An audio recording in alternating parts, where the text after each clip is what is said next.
Well, most of the snow from the blizzard earlier this month may be gone, but the impact from its runoff is still being felt. KX News meteorologist Robert Suhr went to Emmons County, where flooding is impacting more than just cropland. High water levels have been documented all across North Dakota this fall, but farmers aren't the only ones dealing with problems. Water in Emmons County continues to rise. The city of Strasburg may be home to just under 400 people, but officials I spoke with tell me over 10% of the city's residents have had water in their basement at some point from groundwater seepage. Rick Keller does small jobs around town and works at Keller Hardware. He tells me they can't keep sump pumps on the shelves. At one time last week, we were completely sold out. We absolutely didn't have a single one.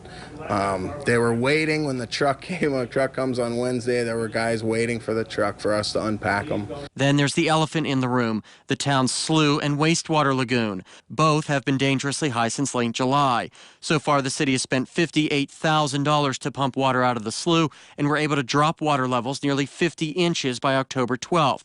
That all stopped when the blizzard hit. And after the last couple of rains, our sewage lagoon started encroaching from the other side of town. So we contacted a contractor and the health department, and we agreed we had to put a berm up. In order to keep the lagoon in check, another $42,000 is needed to build an 8-foot dike.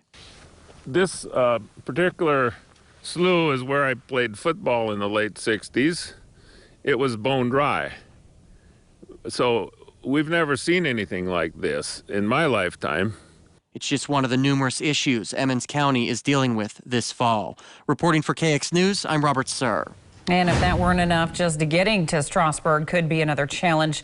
That's because Rice Lake has risen so much south of town it is swallowing up Highway 83, forcing the DOT to do emergency work and raise the road 2 to 3 feet to stay ahead of the rising water.